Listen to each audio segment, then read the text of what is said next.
کتاب 15 دقیقې، لیکوال خالد زدران، غږ حافظ محمد ادریس امیری. 15مه برخه شهید لوبغاړی. څو کاله نور تیر شول. 2008 میلادي کال را رسیدلی و. د امریکایي لښکرو د بمبار او شپنیو عملیاتو د وحشتونو په غم لړلې کیسې په کلیو او بانډو کې د خلکو د پیتاوي د مجلسونو او بحثونو د پام وړ موضوعګانې ګرځېدلې وي. د دوی دغه وحشتونو ورځ تر بلې د مجاهدینو لیکې پیاوړې کولې او له حاکم نظام سره د خلکو فاصله زیاتوله او علاقه یې کموله. اوس زه د 5م ټولګي زده کوونکی وم. یوه ورځ چې د ښوونځي له رخصتېدو وروسته د دوکان پر ځای له کلیوالو زده کوونکو سره یو ځای د کور پر لور روان شو. نو د غرمې 12 بجې وې چې د خوست میخانیکي لیسې پر سړک مو په سلګونه کسان ولیدل چې مرګ پر امریکا شعارونه ورکوي او زمونږ پر لور را روان دي. موږ په خپل منځ کې یو بل ته په حیرانۍ وکتل. دا څه خبره ده؟ هیڅ چا واضح ځواب نه درلود. موږ لا له یو بل څخه په پوښتنو بوخت وو چې لاریونوال موږ ته راورسېدل. د یو کس مې پوښتنه وکړه چې څه خبره ده؟ ولې تاسو تر اوسه نه یاست خبر؟ بیګا شوه د کرکټ د ملي لوبډلې لوبغاړی رحمت ولی مسرور امریکایي پوځیانو لومړی شهید کړی او بیا یې د هغه جسد سوځولی. زه چوپ وم. نورو خلکو هم پوښتنې کولې او هر چا به په خپله طریقه ځواب ورکاوه. د مظاهرچیانو د خبرو له اورېدو وروسته مې د ښوونځي د کتابونو بکس شاته واچو او له مظاهرې سره سم مخ پر ښار روان شو. مظاهره تر لږ ځنډ وروسته د خوست ښار د مجاهد څلور لارې ته ورسېده. دلته هوایي ډزې راباندې پیل شوې. له ډزو سره متوجه شوم چې مخې ته مو د ملي اردو رینجر موټر راغله. مظاهره کوونکي نور هم په جوش راغلل. د ملي اردو عسکرو موټرو ته یې تیږې بندې کړې خو کړپا یې په غور و پر کې سمه نه اورېدل کېده. موټرو ته د مظاهره کوونکو په نږدې کېدو ډزې لا پسې زیاتې شوې. خو دا چې ډزې هوایي وي موږ هم همداسې پر مخ ور روان وو. د ملي اردو پوځیانو چې کله د لاریونوالو له غوسې ډکې څېرې له نږدې ولیدې سم د لاسه د ټوپکو شپېلۍ په افقي ډول راونیوي او خپلو ډزو ته یې دوام ورکړ. له مخامخ ډزو سره سم مظاهرچیان وپاشل شول. ما سړک ته کتل چې مرمۍ لکه ګلۍ پرې ورېدلې.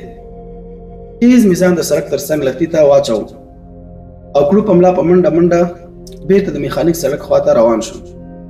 ساه مې ډوبه ډوبه کېده. د سړک پر غاړه د یوې ونې سیوري ته کېناستم.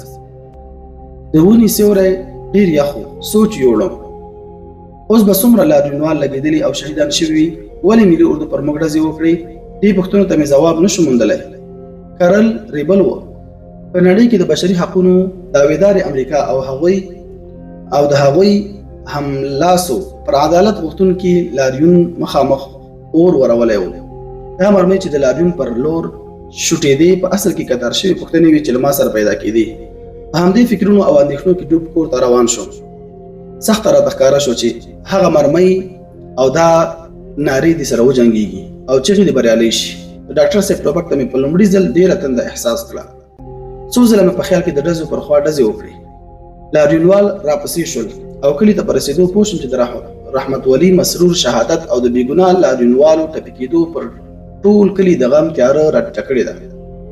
د هر کلیوال په څېره کې د درد او ویر ژورې نښې نښانې له ورایه ښکارېدې. د کلي خلکو هم پر اشغالګرو او د هغوی پر داخلي بې رحمه ګوډاګیانو KPF لعنتونه ویل. د KPF په نوم ځایي ملیشو په خوست او شاوخوا ولایتونو کې داسې جنایتونه وکړل چې د ګیلمجم ملیشي وحشي تاریخ او جنایتونه یې ورو ورو د خلکو له یاده وایستل. دا په 2002 میلادي کال کې جوړې شوې وې. د افغانستان په لر او بر کې د امریکایي ځواکونو د خونړیو وحشتونو لړۍ روانه وه. زموږ کور ته به وخت په وخت د مجاهدینو مشرانو تګ راتګ کاوه او هر ځل یې نوې ولولې راپکې پارولې. دا مې هم اورېدلي وو چې لالا سنگین په وزیرستان کې د حکیم خان په نامه د بدماشانو ډله ختمه کړې ده. په دې وختونو کې خوست ښار ته له موبایل وروسته تازه MP3 ګانې راغلې وې چې میموري کارډ به پکې ځای پر ځای کېده او پکې موجود غږیز فایلونه به یې غږول. یوه ورځ له ښوونځي پټ شوم. په خوست ښار کې د سپین جومات تر څنګ په مارکیټ کې د یو کمپیوټر کار دوکان ته لاړم. دا دوکان د ډینجر زدران په نامه د یو خوستي ځوان. دا داسې وخت و چې په موبایل او کمپیوټر کې د جهادي ترانو او ویډیوګانو ساتل د غیر قانوني وسلو تر ساتلو کم نه و. هیڅ چا زړه نه ښه چې په خپل موبایل یا کمپیوټر کې دا ډول ویډیوګانې او ترانې وساتي. خو زما او د ډینجر زدران اړیکه پخه او باوري وه. ډینجر زدران به همیشه ماته د مجاهدینو د عملیاتو نوې ویډیوګانې او ترانې د موبایل میموري کارت ته کاپي کولې. ما به د ویډیوګانو او ترانو د کاپي کولو په بدل کې دته 50 یا تر دې زیاتې کلدارې ورکولې. د ډینجر زدران دکان د مارکیټ په دویم پورټ کې و. یوه ورځ زه د ده تر څنګ ناست وم چې تر میز لاندې مې پر سپینو A4 ورق په سترګې ولګېدې. ما یوې پاڼې ته لاس ور اوږد کړ چې ویې ګورم، ځکه د اسلامي امارت نوم پرې لیکلی و.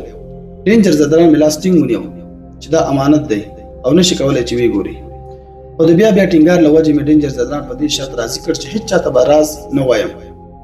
زه د کورنۍ له اړخه هم پېژندلم او په دې هم خبر و چې سنګین زموږ اوښی دی.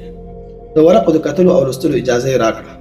کله مې چې د پاڼې تر سر لیکل ولوستل پوه شوم چې د مجاهدینو شپلیکونه یا شبنامې دي او د اسلامي امارت لخوا پکې خلکو ته لارښوونې او سپارښتنې شوي دي. د پاڼې تر بشپړه لوستو وروسته مې له ډینجر زدرانه وغوښتل چې دا څو پاڼې زه له ځان سره وړم او مناسبو ځایونو ته یې رسوم. هغه راته وویل چې د دغو ورقو پر چاپ مصرف شوی دی. ما سم د لاسه جیب ته لاس کړ او راسره 50 مې ډینجر ته ورکړ. ورته مې وویل دا یې قیمت.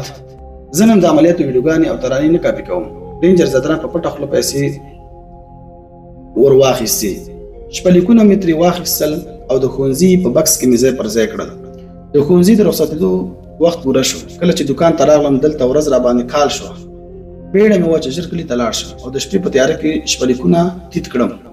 مازدیګر لمر ولوېد، تیاره خپره شوه، زیاته شوه.